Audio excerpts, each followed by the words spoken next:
Hello प्यारे बच्चों, आपके सामने आज मूविंग चार्ज एंड मैग्नेटिज्म जो यूनिट है हमारी 4 है एनसीईआरटी की फिजिक्स के अंदर, उसका एक हम शॉर्ट करेंगे। ये हमारा पार्ट 1 होगा। इसको मैं टोटल 4 पार्ट में डिवाइड कर देता हूँ। तो फर्स्ट पार्ट के अंदर हम पढ़ेंगे मैग्नेटिज्म, ओस्टेड एक्सपेरिमेंट और बायोट सर्वेट लॉ वगैरह। तो सबसे पहले हमारा जो टॉपिक होगा वो होगा बेटा मैग्नेटिक फोर्स। मैग्नेटिक फोर्स होता क्या है? देखो, हमारे पास किसी भी करंट कैरिंग वायर होती है। देखो, चार्ज पार्टिकल जब भी होगा हमारे पास, कोई भी चार्ज पार्टिकल है, उसके अराउंड दो चीज होती है। एक तो होता है इलेक्ट्रिक फील्ड, दूसरा होता है मैग्नेटिक फील्ड। चार्ज पार्टिकल के पास दो फील्ड होती है, इलेक्ट्रिक फील्ड और मैग्नेटिक फील्ड। अगर किसी करंट कैरिंग वायर के अराउंड देखें तो फिर इसके अराउंड ओनली होता है इलेक्ट्रिक फील्ड। ठीक है। और अगर हमारा जो मोशन के अंदर, या फिर हम बोल सकते हैं एक्सेलरेटिंग चार्ज, कहीं भी चार्ज अगर एक्सेलरेट कर रहा है तो फिर वो बनाएगा इलेक्ट्रोमैग्नेटिक वेव। तो पहले हमारा जो टॉपिक है वो है मैग्नेटिक फोर्स। मैग्नेटिक फोर्स होता क्या है? तो मैग्नेटिक फोर्स के अंदर हम लोगों को कुछ बातें याद रखनी है। मैग्नेटिक फोर्स डायरेक्टली प्रोपोर्शनल होता है चार्ज के। मैग्नेटिक फोर्स डायरेक्टली प्रोपोर्शनल होता है वेलोसिटी। और मैग्नेटिक फील्ड डायरेक्टली प्रोपोर्शनल होता है मैग्नेट के। ये मैं लिख देता हूँ यहाँ पे। क्यों? यहाँ पे चार्ज है, v क्या है वेलोसिटी, और b क्या है मैग्नेट या मैग्नेटिक फील्ड। तो मैग्नेटिक जो फोर्स होता है वो डायरेक्टली प्रोपोर्शनल होगा चार्ज के। मैग्नेटिक फोर्स होगा वो डायरेक्टली प्रोपोर्शनल होगा वेलोसिटी के, और डायरेक्टली प्रोपोर्शनल होगा मैग्नेटिक फील्ड के। तो जैसे कि मैं नॉर्मल की बात करूं कि देखो, मेरा फ्लेमिंग का लेफ्ट हैंड रूल लगाता हूं मैं इसके अंदर, तो ये वाला हमारा क्या है, बी वेक्टर यानी मैग्नेटिक फील्ड है। और यहाँ से हमारा क्या है, ये करंट निकलेगा, और ये क्या है, फोर्स की डायरेक्शन। तो मैं इसमें नॉर्मल दिखा देता हूँ कि ये हमारा फोर्स हो गया। और वेलोसिटी के लिए मैं एक कंपोनेंट ऐसे ड्राइव करता हूँ, ये हमारे वेलोसिटी है। तो वेलोसिटी का अगर मैं दो कंपोनेंट में रिजोल्व कर लेता हूँ तो ये मेरा वी वेक्टर हो गया।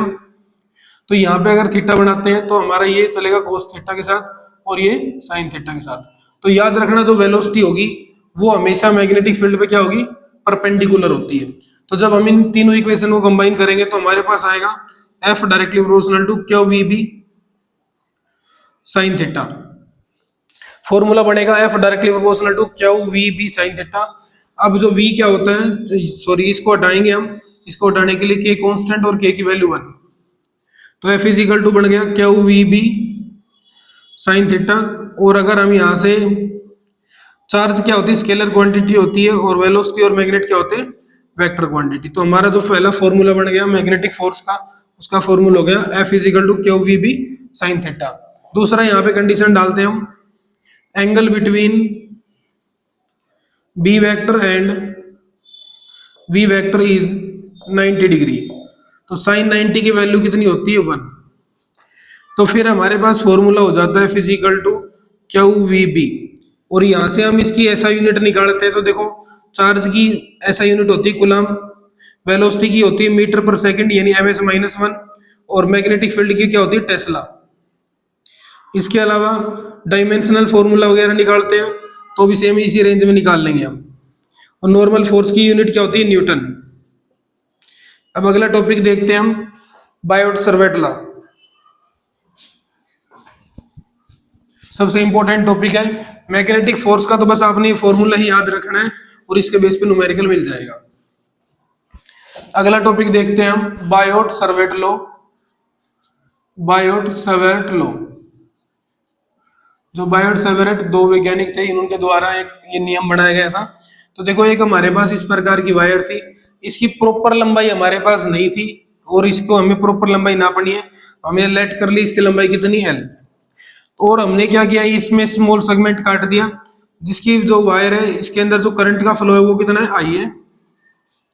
ठीक है, जो वायर है इसके अंदर करंट का फ्लो कितना है, आई। और इसका स्मॉल सेगमेंट हमने यहाँ पे ले लिया, जिसकी लेंथ कितनी हो गई, डीएल। टोटल लेंथ कितनी है, तो ये हमने स्मॉल डीएल मान ली।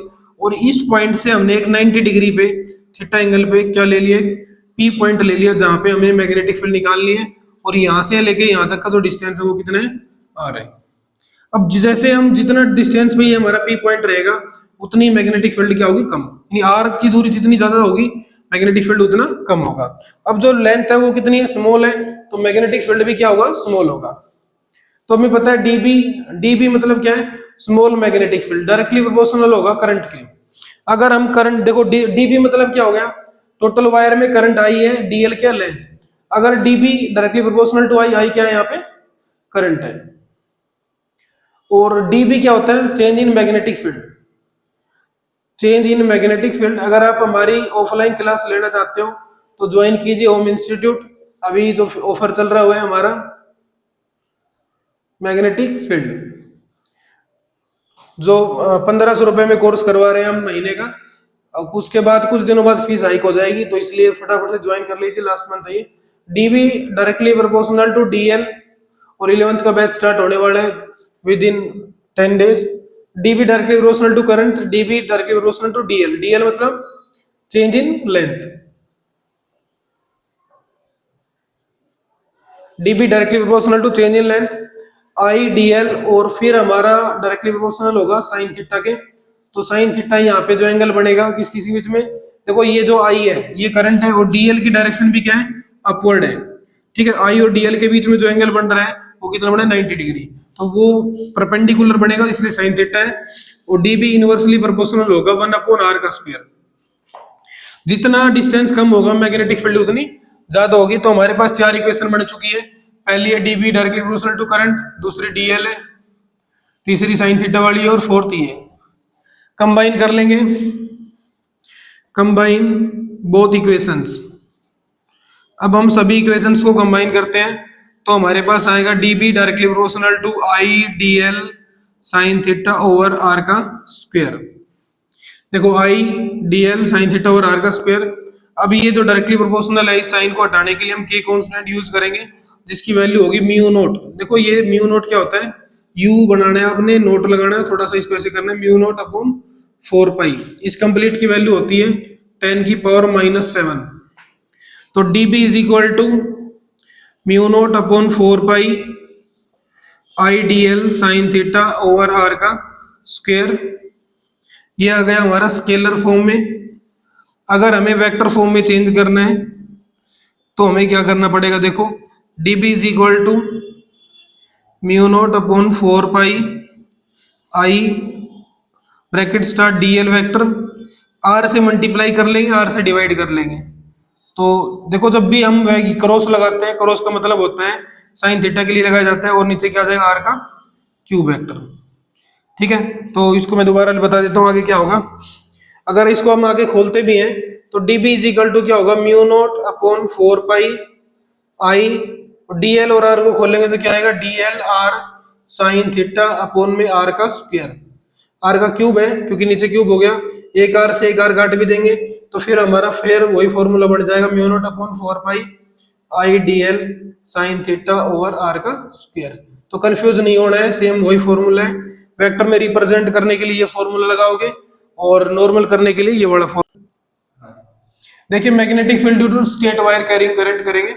ये बायोट सरमेटला जो अभी मैंने पढ़ाया है उसी का ये एक बेस एप्लीकेशन है। तो देखिए ये हमारे पास का एक स्टेट वायर है, और इसमें कितना करंट कैरी कर रहा है, आई कर रहा है। ठीक है, तो हम इसके एक पॉइंट पे, ये हमारा वो पॉइंट हो गया, यहाँ से हम डिस्टेंस ले लेते हैं पी, और इस पी पॉइंट से क्या निकालेंगे, मैग्नेटिक फील्ड निकालेंगे, दोनों पॉइंट पे, एक्स पे भी और वाई पे भी।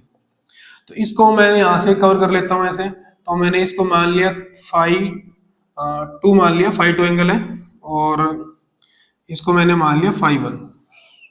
ठीक है, इसको मैंने मान लिया φ1 एंगल, इसको मान लिया φ2। अब जो मैग्नेटिक फील्ड निकालता हूँ मैं इस पॉइंट पे निकालता हूँ, दूसरा मार्कर यूज कर लेते हैं थोड़ा, ताकि इंडिकेशन मिल जाए आपको। अब यहाँ पे जो पॉइंट बन रहा है, यहाँ पे जो एंगल बनेगा वो बनेगा ओनली φ।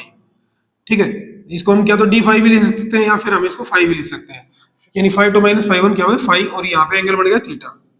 ठीक है, इसकी जो लेंथ है उसको मान लेते हैं r, इसको मान लो आप l, और इसको मान लो a। ठीक है, तो हमने ये चीज इंडिकेट कर दी φ2 और φ1।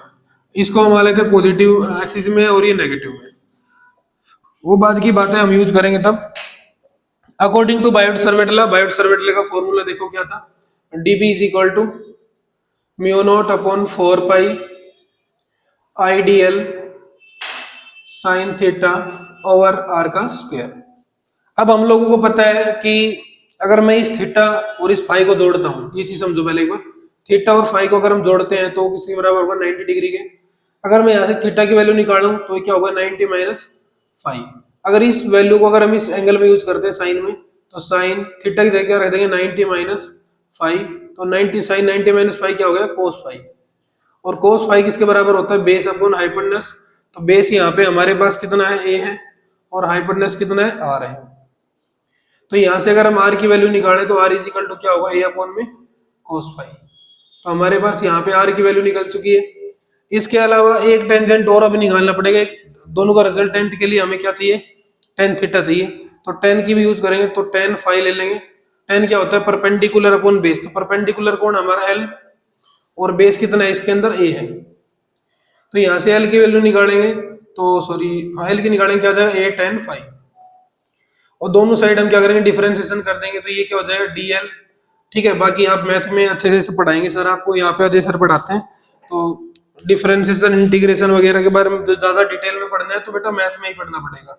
यहाँ से एक कांस्टेंट हो गया टेन फाइव को हम क्या लिख सकते हैं सीकेंट स्क्वायर फाइव और फाइव का हो गया डी फाइव। तो ये हमारा डीएल की वैल्यू आ गई। अब ये इसको मान लेते हैं हम इक्वेशन नंबर फर्स्ट, इसको मान लेते हैं सेकंड और इसको मान लेते हैं थर्ड। पुट करते हैं, put the value of second and third in first equation. दूसरे और तीसरे की वैल्यू फर्स्ट में रखेंगे तो D P is equal to देखो mu naught upon four pi, ये ऐसे कैसे है आई का आई। अब यहाँ पे क्या है डीएल है तो डीएल की वैल्यू हमने यहाँ पे निकाली, इस वैल्यू को रख देंगे सीधा ही। क्या रख दिया ए सीकेंट स्क्वायर फाइव इंटू में डी फाइव आई डीएल। फिर है साइन थीटा, तो साइन थीटा जो हम यूज कर रहे हैं साइन की जगह हम कौन सा एंगल यूज कर रहे हैं कोस फाइव यूज कर रहे हैं अपॉन में आर का स्क्वायर। तो आर क्या है ये रहा आर का स्क्वायर, आर की वैल्यू क्या गई है तो आर की वैल्यू रख दो क्या है आर की वैल्यू, और आर की वैल्यू स्क्वायर में रखनी है तो क्या हो जाएगा ए का स्क्वायर और नीचे है कोस फाइव, ये कहां से जाएगा ऊपर तो ऊपर जा क्या हो जाएगा के स्क्वायर फाइव। अब secant square five to cos square five, ये आपने 10th में पढ़ा था secant theta is equal to 1 upon cos square theta, यानी कि 1 के बराबर होता है ये चीजें।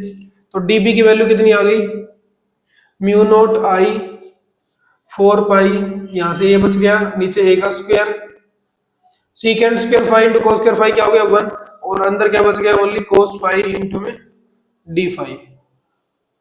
तो डीबी इज इक्वल टू हो गया म्यू नोट आई ए और फोर पाई ए का स्क्वायर कोस फाइव इंटू डी फाइव हो गया माइनस का साइन फाइव, नहीं प्लस का हो जाएगा साइन फाइव। और इसकी लिमिट बाद में ए से काट देंगे तो हमारे पास डीबी की वैल्यू कितनी आ गई डीबी की वैल्यू आ गई म्यू नोट आई अपॉन में फोर पाई ए। अब इसकी लिमिट रख लेंगे, कौन सी लिमिट रखोगे देखो ये पॉजिटिव की या नेगेटिव की, तो हम रख लेंगे फाइव टू से लेके फाइव वन और अंदर क्या है साइन फाइव। लिमिट यूज करेंगे तो DB is equal to mu naught I upon में four pi A upper limit minus lower limit. तो अपर लिमिट कितनी है साइन फाइव टू, अब यहाँ भी साइन है तो माइनस लगता है और फिर अंदर क्या है माइनस साइन फाइव वन। समझ रहे हो कैसे, क्योंकि देखो हमेशा ये लिमिट यूज हो गया अपर लिमिट माइनस लोअर लिमिट। अब लिमिट में भी माइनस है तो फिर नेक्स्ट स्टेप क्या हो जाएगा म्यू नोट आई अपॉन में four pi A sine five two plus sine five one. तो ये हमारा टॉपिक कंप्लीट हो चुका है जो एग्जाम में कंप्लीटली पूछा जाएगा। और इसमें फाइव टू और फाइव वन की वैल्यू दे देगा, जैसे 30 डिग्री दे दी या फिर 60 डिग्री दे दी। तो हमने स्टेप 1 के अंदर पार्ट 1 में magnetic field due to current complete कर लिया है। नेक्स्ट पार्ट 1-2 दिन में आ जाएगा, जब भी आएगा नोटिस आपको मिल जाएगा।